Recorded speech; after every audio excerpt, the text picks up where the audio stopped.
Billionaires, the richest and most powerful people in the world. There are said to be only 1,400 of them, but who are they? Most are elusive figures, living their lives behind closed doors. So what does unlimited wealth do to the human mind? What do you do after you've got the fast cars, yachts, and the private jets? These are the entrepreneurs and visionaries that can change our world with their big dreams. All entrepreneurs enjoy dreaming and thinking what could be. People are shocked, they're afraid of being immortal. Are we still on track to land on the moon by 2015? We've gained intimate access to 3 of these extraordinary characters. Our aim, to understand what makes them tick, to understand what makes them special, and to understand how to be a billionaire.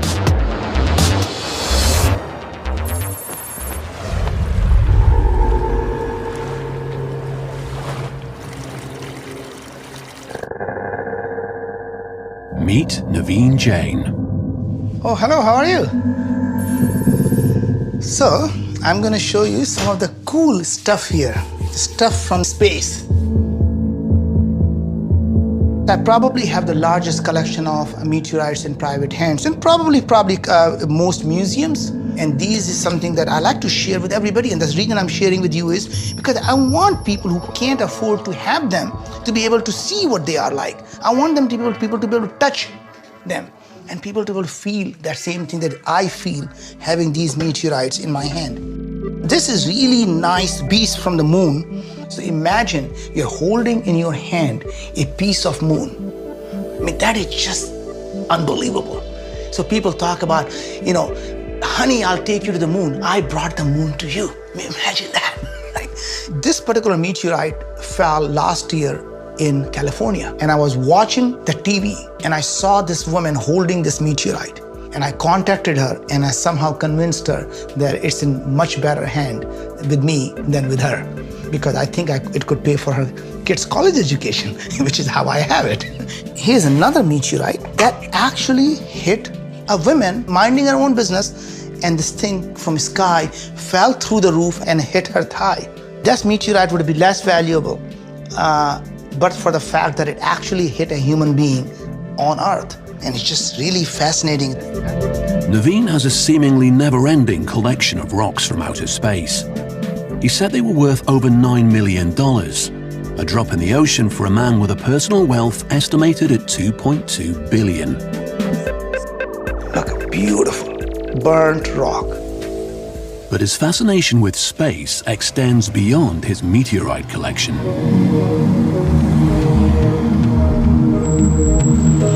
Moon Express. Thank you.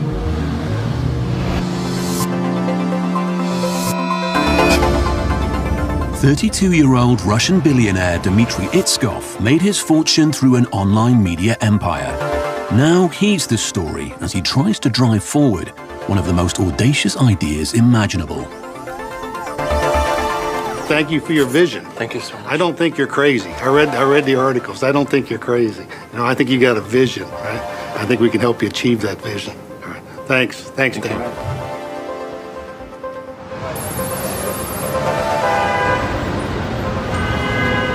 He and his team have taken over a whole floor of an Upper West Side hotel in New York. Final preparations are taking place for his controversial Global Future 2045 Congress. The first meeting with Dmitry is a brief encounter on the street. So what's the point of the Congress? What are you trying to achieve? It's a natural process for any initiative to draw the attention of the media and to draw additional finances to the concrete project. So obviously those will be next natural steps to get additional money on board, to get media, to get more supported journalists on board. How is it funded? How? By myself. How much money have you put into this so far? $3 million by the moment. If I want the whole vision to move forward rapidly, I need somebody else, but with my personal resources, it will continue going on. Dmitry is caught up in a whirlwind of TV and press interviews. He's trying to convince the world that this project is more than a rich man's pipe dream. Tell us about the 2045 initiative. What are you seeking to accomplish here? What we're trying to accomplish is to create the foundation for their future evolution of human beings, and to give people the chance for the second life.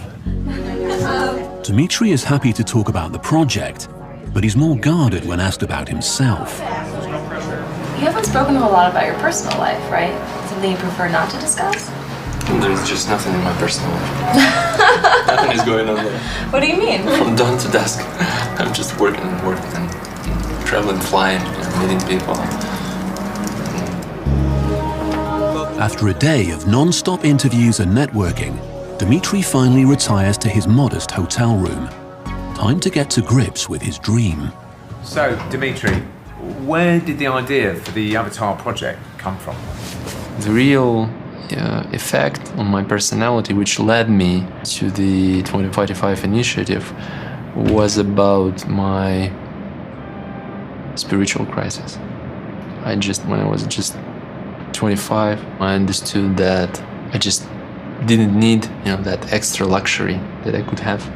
I just realized that the more I live, the more I just spend my time doing something which won't lead me to the satisfaction in the future.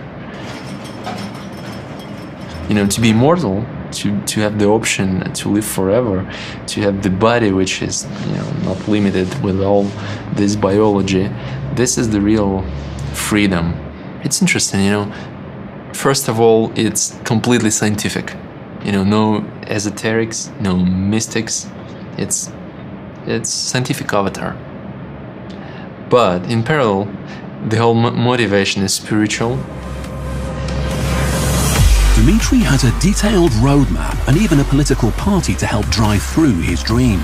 It's a 35-year plan for human evolution that starts with the development of human-like robots or avatars controlled remotely through brain-computer interface. This, he hopes, will develop to another stage with the full brain transplant, and he plans to eventually take us to a stage where uploading the human consciousness will be possible. The ultimate end goal is to exist as immortal holograms. But with science still unable to explain what consciousness actually is, his plan of downloading it to a machine is ambitious to say the least.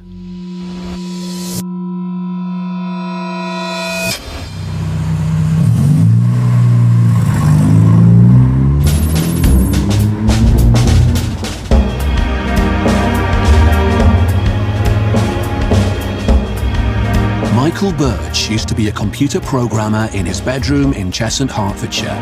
Now he's living the dream in San Francisco. It's an unusual circumstance to suddenly make a lot of money. It took me about 3 years to get used to it.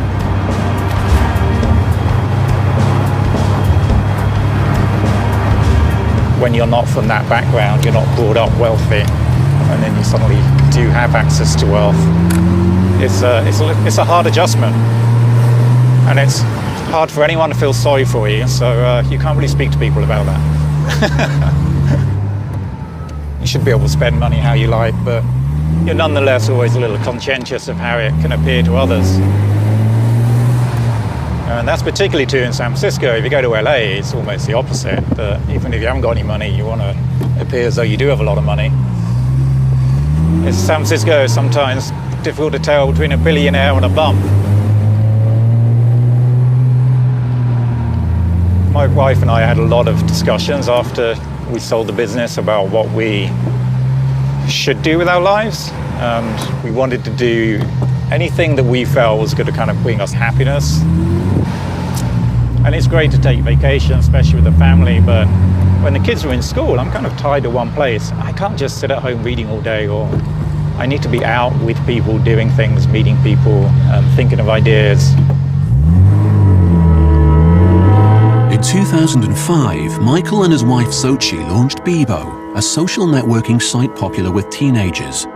At its height, it was outstripping Facebook and MySpace with over 100 million global users. But on the 13th of March 2008, their lives changed forever. Internet giant AOL bought the site at the peak of the dot-com bubble for a staggering $850 million in cash. Michael, is it okay if Stephen shows the reporter around the battery today? Yeah, I think that's okay. Are you little Miss Naughty today? Yes. It's hard to feel that you deserve to ever make a huge amount of money in some ways. I mean, I don't think it's entirely, there's always an element of luck, but I think we did work to get it. Yes. But you still feel a certain responsibility as to, like, we don't want to lose it or waste it. We left England 12 years ago now, and the one thing Michael said he missed most were the pubs. So this is what we did. We brought a pub into our home. We use this as kind of as an entertaining space for when we have friends over. We sometimes have pickled eggs and yards of ale just to make it feel really English. And then we got Guinness and London Pride on tap, which was the most important element of it. The pub, in a way, is kind of the original social network, so it was, in some ways, a logical follow-on. At least that's what we told ourselves from doing an online social network to doing a real-world one. But we enjoy kind of curating those social interactions, experiences. So the bar is a kind of good way of doing that. The most enjoyable period of the kind of Bebo experiences, if you like, was early on, when it was just a handful of people in an office coding away, building something that was growing quickly. It was really exciting. And then as it got bigger, it just stopped being as much fun. That's a good There we point. go. It's all right, isn't it? There's a future career ahead of me. I know. And then we hit problems where we were no longer growing. We were getting beaten by Facebook. So that was kind of a tough period, I think. And it became evident that it was time to sell. And I wouldn't say that was that enjoyable either. It was not the best year of my life by any means. I mean, Devon being born was an absolute highlight. Outside of that, it was... The money in itself didn't make us happy. And when we sold, we didn't have to work for AOL. So we effectively were unemployed the next day and had this big pile of cash. And that was kind of hard to come to terms with. It's like, then we had to really evaluate and say, what are we going to do with our lives at this point? Like, what's the next thing for us?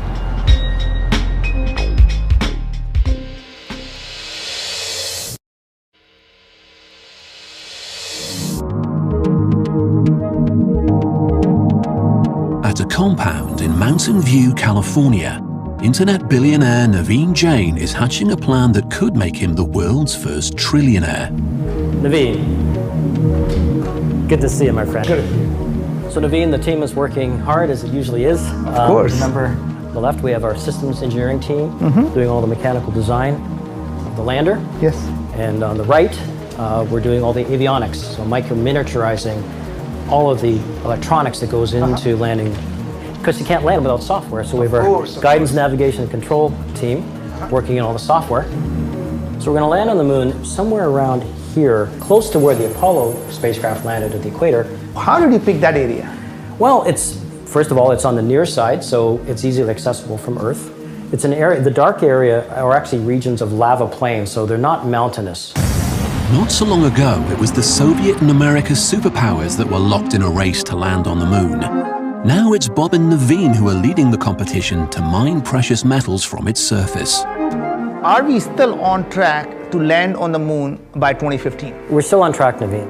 Initially, we thought the mission was going to cost us about $100 million. Do you think we can bring the cost down to, say, $50 to $60 million now? Yeah, even less. Yeah, Even less? I think the first mission will be under 50, and subsequent missions may be under 40. When would we be able to tell your honey that I want to take you to the moon? 10 years. 10 years. Not only will it be a honeymoon, but I can take my honey to the moon, and I think that'll be the killer. If you can do that, that's real business.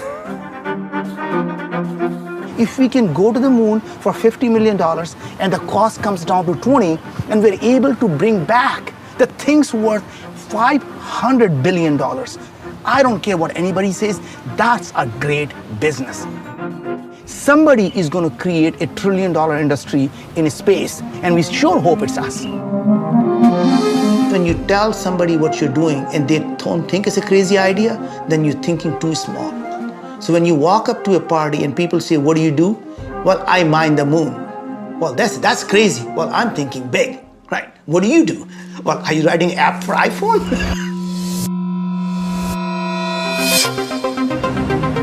Today is the first day of Dimitri's 2045 Congress.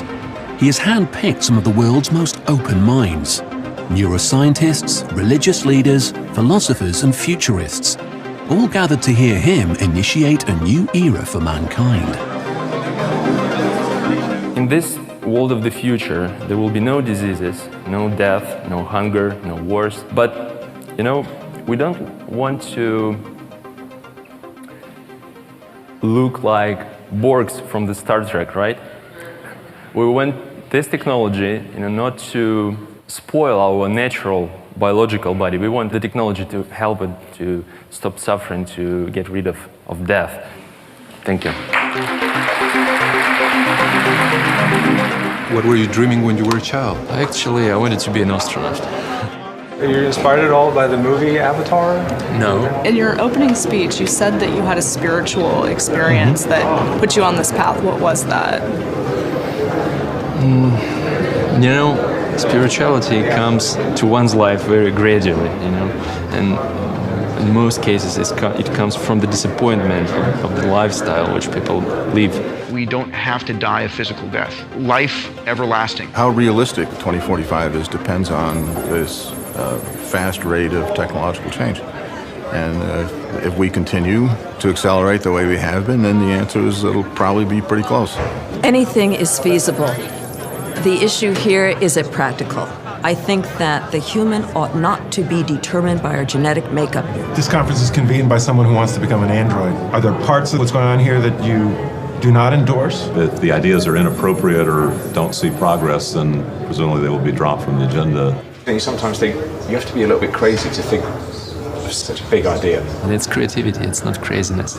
It's, kind of internal force that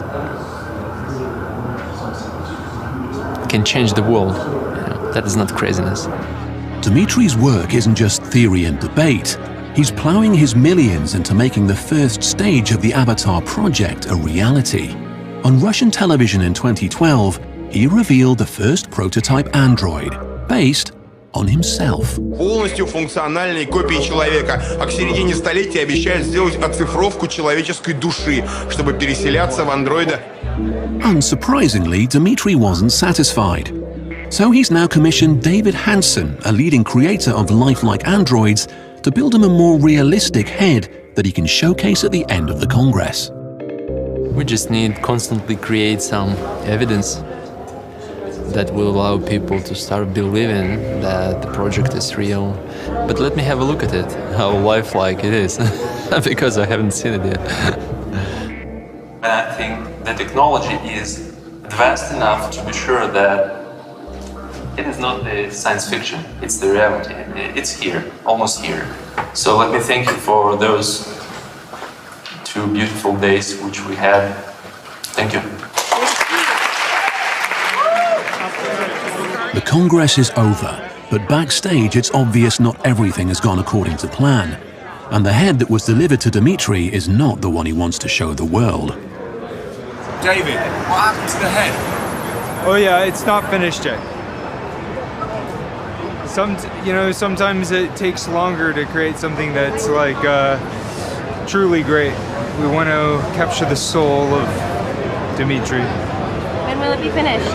Ask him, please. Good question. Yeah, really good question. Where is it now? I hope soon. I would say that it doesn't exist yet.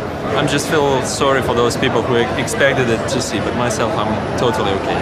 What would be the question you would ask yourself in the year 2045? With the ongoing media circus around him and the obvious disappointment over the head not being ready, it's clear Dimitri is not in the right frame of mind for more questions. His project and objectives are now clear, but the intriguing figure behind it all is still a mystery. How do you become a billionaire? Perhaps some of the answers can be found by watching Naveen go about his strict daily routine. I wake up about 4:30 and 5, and between 5 and 5:15, I am working on email, catching up on news, looking at the blogs, looking at the different opinions. Because people just don't sleep. I mean, they're working 24/7. Somewhere around the world, people are awake and working. So you're always constantly being bombarded with request information or just sometimes news. And so in the morning I wake up and I, take care of my mind.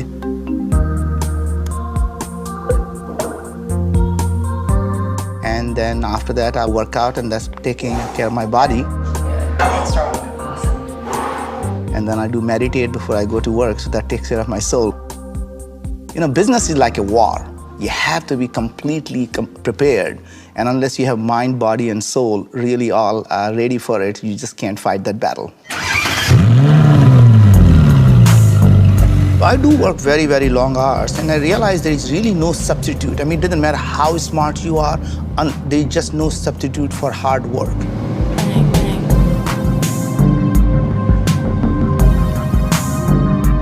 If you want to succeed in life, you have to be absolutely at your best.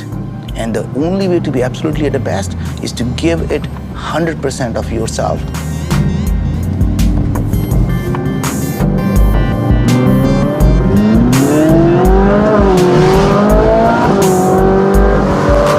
This is my commuter car, so I drive it every day to work. Most people buy a car and keep it in the garage. I drive them every day. A lot of people assume that entrepreneurs take chances. Is that true? Not true at all. In fact, entrepreneurs actually hate risk. Only play the game that you can win.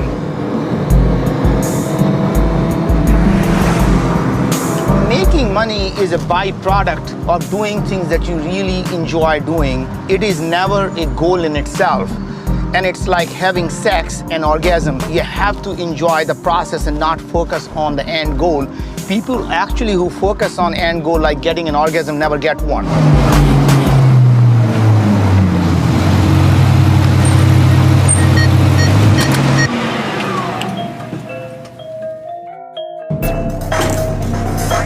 Following Naveen around on a typical working day, it's obvious that his big ideas attract other big ideas, and his interests stretch way beyond the information e-commerce world in which he's built his fortune.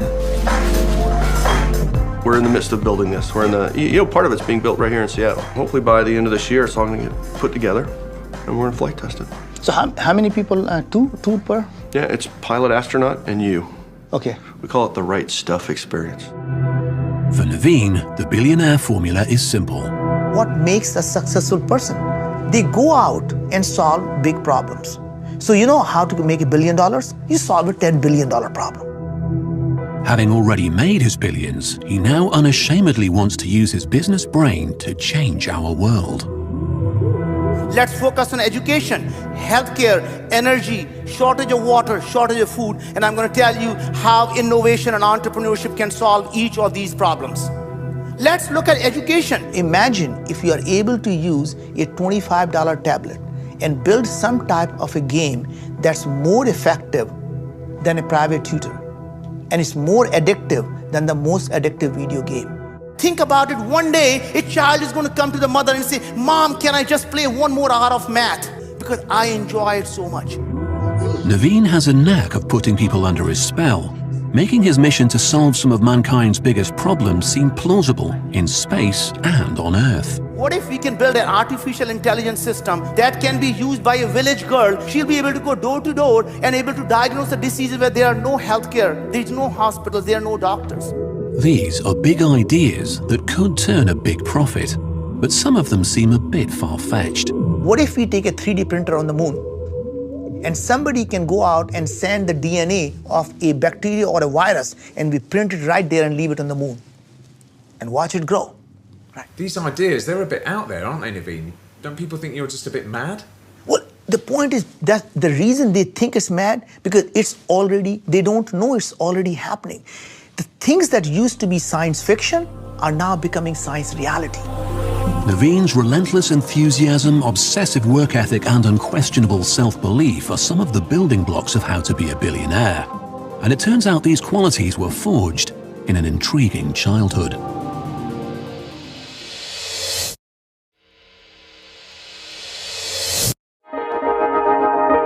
Michael and Sochi live on Billionaires Row, overlooking San Francisco Bay. Before they sold their social networking site Bebo for $850 million, life was very different. I felt quite old at the time, but I was 18 when I met Michael. And you're just 19. Mm-hmm. I was 19. Yeah. We actually worked together at an insurance company, both in kind of salary jobs, but I wanted to do something in the internet space, and it happened to coincide with having our first child, so we both kind of gave up work at the same time. He worked from home, you know, creating multiple internet sites, one after the other. And I would then have a baby and then go back to work to support the family. And then when I was on maternity leave, I would help out, because I was also a programmer at the time. So I would help Michael to, you know, with any development work that needed doing. So we started working together, you know, not out of a choice, but out of necessity. Yeah, looking back, I don't know how we managed to live for 3 years with 2 kids and earning no money. I don't know how we did it. I think Sochi's low point was when she had to get her mum to buy the groceries once. Yes. I was at the grocery store, that was my low point. But we've paid her mum back since, so it's okay. I always feel I need to be productive in some way. I mean, just to myself, not necessarily to the world, but if I don't feel some sense of satisfaction from doing something, then I just kind of get bored. While Bebo lost millions of users under AOL, Michael didn't just sit back and enjoy the trappings of his wealth, as many of us might. He set out to find a replacement project. This is Monkey Inferno. It's a tech startup that we started after selling Bebo. And we employ about 20 people here. And it's really a vehicle to continue doing what we were doing, just my wife and I, before we did Bebo, which was experimenting with different ideas. I don't only come here to drink, but it does help. We do something called Friday Wind Down. So Friday around 4:30, everyone starts working, and we go to the bar next door, which is part of the office, and we have guest speakers coming in from outside. And then sometimes we just have people talk internally about a project that we're working on or the way we do things differently at Monkey Inferno to other companies. Yet the bumblebee flies because the bumblebee does not know that it can't fly. We've always been very focused on creating an environment that people would want to come to work. We have free drinks, we have free food, we have lunch catered for every day. Any venture that we succeed in with Monkey Inferno, everyone has equity in that venture, even if they had nothing to do with it. So you're very much encouraged to help every other employee, every other project succeed, because you're all going to be equal benefactors from that success. Michael said that the main motivation wasn't to keep adding to his fortune, but that hasn't stopped him from investing in over 50 different companies, from tech to charities to real-world business. Was this his way of keeping busy, or part of his search for something to fill the void that the sale of Bebo had left in his life?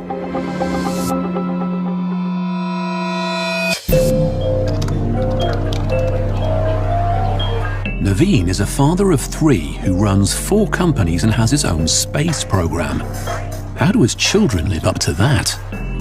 My oldest, when he was very young, one day he came to me and said, "You know what, Dad? I'm going to make more money than you ever did." I actually sat him down and I said, "You know, surprising you think of success in that way.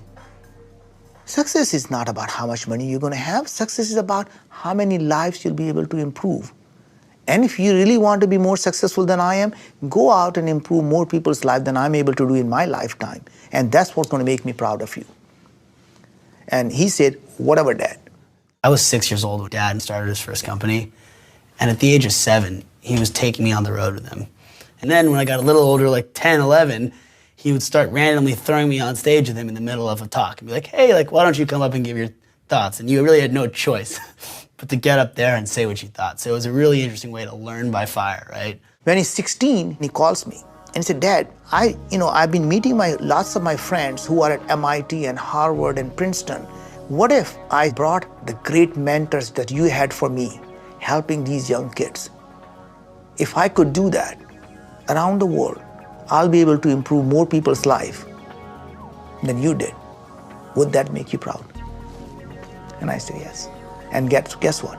That's when he started Kairos Society. And today it's world's largest entrepreneurial society. America needs to reinvent our economy. We need to refocus our entire national efforts on young entrepreneurs. How can we be pioneers that move the world forward? Naveen seems to be nurturing his children on a predetermined path to success. His 16-year-old son Neil is the youngest student ever to attend the Singularity University in the Silicon Valley. Entrepreneurship, it's just kind of like a way of life, really. You can't turn it off. And his 19-year-old daughter Priyanka, who is studying at Stanford University in California, is making her mark in the world of social philanthropy. I've spent 18 years of my life taking for granted everything that I have. A great family, parents, mentors, an education, good health. Things that millions and millions of girls around the world live without. My accomplishments in this world will never be measured by what I do. It will be actually measured by what our children are able to do.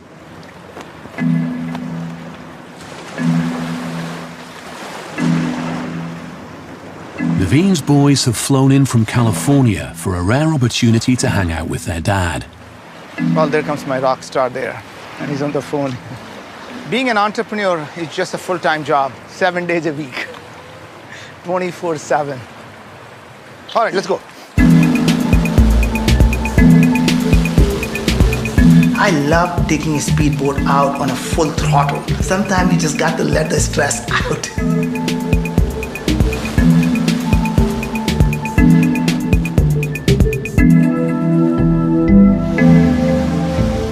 Just want to give you a heads up that we pushed an updated build.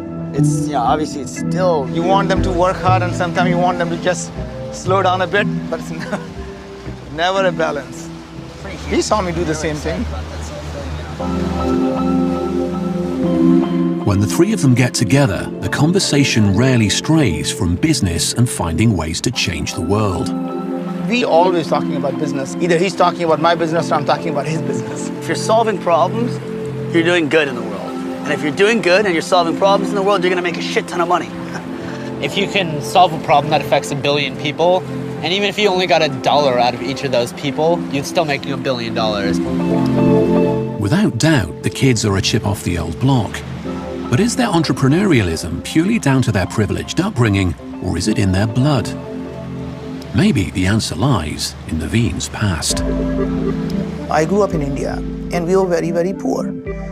And we didn't have to be poor. My father had a pretty decent job in the government. He was a civil engineer, overseer, responsible for building government buildings. India is extremely corrupt society. My dad, in his humble wisdom, decided that he wants to be an honest man. He's just not going to take a bribe. Guess what happens? In government, you never get fired. You get transferred. Every 6-9 months, that son of a bitch has to go. He's not taking money. Find somebody who takes money. So we go to the most rural areas, and most of our education was done in places where there are no tables, no chairs, no whiteboard. You sat on the floor, you wrote on the floor. And despite all that, my sister went on to do a postdoctorate in applied mathematics. My brother had a PhD in computer science and a PhD in statistics.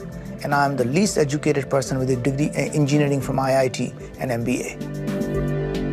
That is the kind of value system that constantly governs my life. Always looking back and saying the humble background that you come from and how much you have achieved.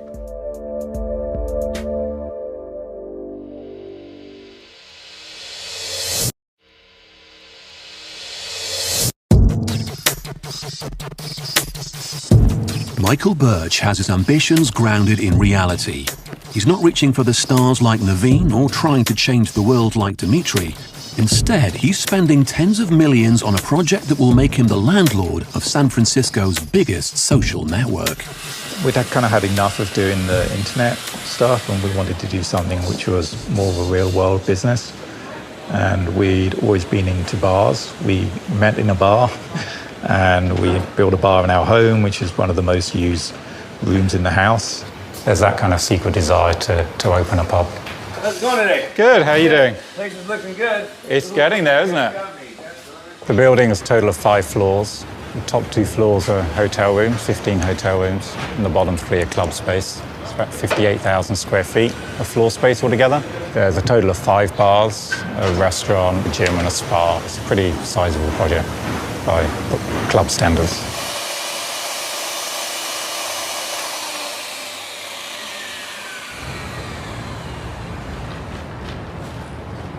There's a couple of traits that help for an entrepreneur, and I think one is just being really stubborn, and the other is being really naive.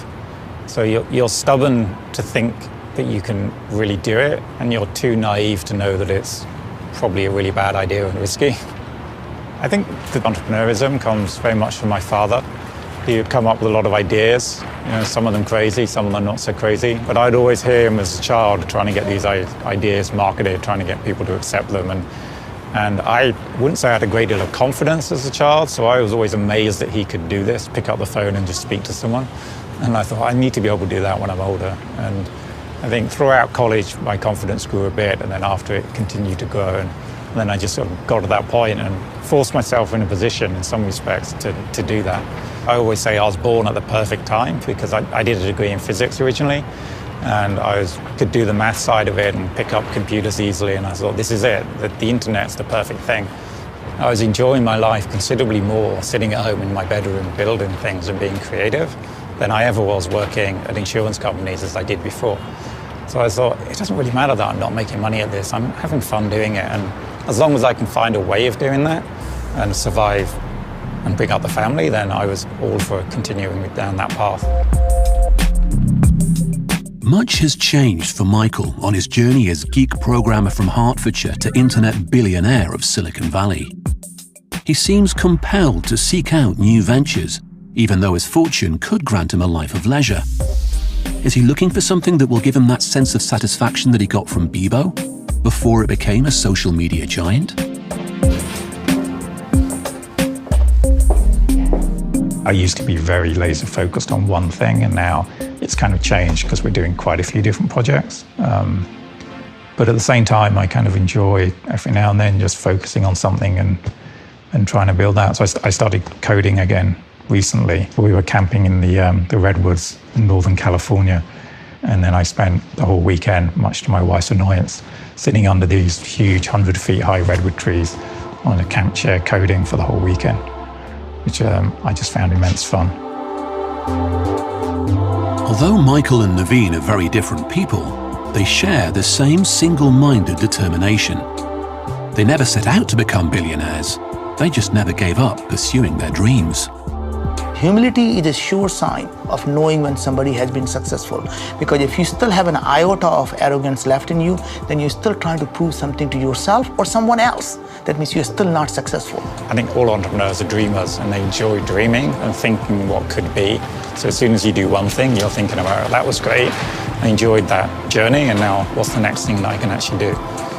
So I don't think entrepreneurs generally don't retire. They just move on to different things. 2 months after the first visit, Michael was presented with an opportunity he just couldn't pass up. Hi, I'm Michael Birch. In 2005, my wife and I launched Bebo. On July 1st, we brought Bebo back, and I think we can all agree it's time to wipe the slate clean. Michael ended up buying back the social networking site for $1 million, $849 million less than he sold it for. It's obvious he has an emotional attachment to the company that publicly defined him, but was this just a case of him buying back his baby, or a genuine attempt to build it back up again? The new Bebo will be very different from the old one.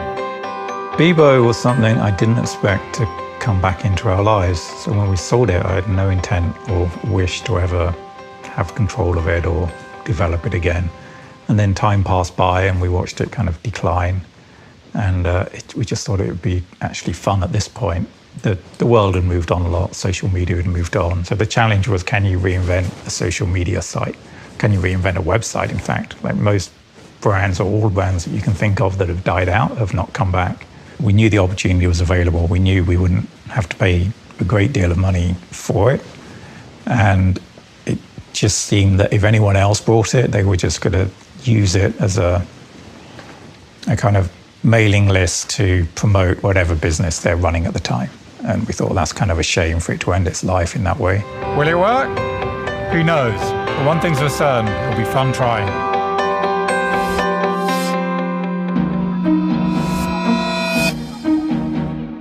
After the 2045 Congress in New York, Dmitry went off the radar. and it took more than 2 months before he agreed to meet again, this time in Dallas. His devotion to the Avatar project is obvious, but is he sacrificing everything for a life of city hopping and lonely hotel rooms? I never feel lonely. Never. At home, at hotel, I live alone, but I'm not looking to find anybody to be my company. On the contrary, I like being alone. It's a good time for you to watch your mind, to think about your life, about your progress, to meditate. The hotel room is my refuge. I don't have enough time to have kids. I don't have enough time to have even a wife, you know. It's a pity maybe, but I have what I have. Before Dmitry dedicated his life to pursuing immortality, he made his billion-dollar fortune in Moscow as a media magnate in web-based news publishing. Of course, there has been a period when money was the motivation. I just realized that I couldn't earn everything, and I decided to stop for some time just to explore different opportunities. Because you can spend all your life doing more and more, and what will you have? I realized that I will come to the dead end, you know, the game will be over. And I tried to look for something, you know, more, for something which probably you cannot describe with words, but you can feel. And obviously, to do that, you have to try to live without, you know, family, without your hobby, without your favorite business. It just, this is, I think, the beginning of your natural way of finding who you are. He said hello. You know, immortal life itself is not a goal. To have the opportunity to live longer and to explore more in this external world and in the internal world is the goal. Once you separate yourself from the body, from the physical body, which you always consider to be the essential part of yourself, once you do that, here emerges the question who you are. And that has been the most important question in my life. Dmitry is in Dallas to spend a few days with robotic designer David Hanson, in a renewed attempt to create an avatar head he'll be proud to show the world. I mean, it's a bit weird, is it, looking at yourself after all this time? No, no, it's not.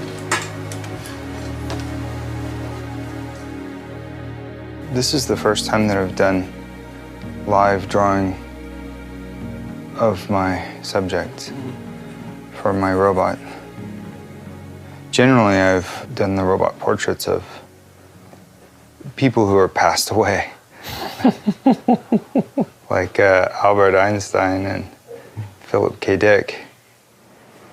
The idea of the Avatar project is to create the alternative for the human body, and the head is just the first step. It's to show that the essence of myself can be in that robot as well. And when it comes to the head, I mean, what was the reason for sort of using your own image? You know, it's easy to experiment with yourself always. So obviously I have to be everywhere to represent the idea of the avatar and the idea of future human evolution. So I think it's more pictures to have someone with you which is like you, completely like you. Dmitry's ultimate goal is to live life as a hologram. But until then, he has a much more practical application for the current technology he revealed is out there. Look. If we take something like this for the disabled patients, imagine the quadriplegic person controlling the human-like robot. I think this will add some sense to the idea of migrating to different bodies in the future. And through the invasive chip now, you can realize the transfer of feelings, movements, and even vision and hearing quite soon. We need probably 5 years of integration, 5 years of studies, but everything is created. I mean, the technology is here. Being a billionaire has without doubt enabled Dmitry to forge ahead with his dream. But maybe it's his naivety and perseverance that made him a billionaire in the first place. Either way, he's undeterred by the colossal challenges ahead of him. I am criticized, the idea is criticized. And sometimes people just don't want to educate themselves, don't want to read everything carefully, they just start criticizing. But I'm good with it because this is the process of bringing this idea to them. I mean, I'm happy that I was able to draw their attention. And first they can criticize, then they will come and they explore something, and they will find something for themselves. Probably for some of those critics, I will be able to deliver, avatars, which will help them, and they will say, "Thank you, I was wrong." You might think that billionaires are defined by their wealth, but they would argue wealth is a byproduct of big ideas. They're interested in fulfilling their dreams, and the crazier the dream, the better.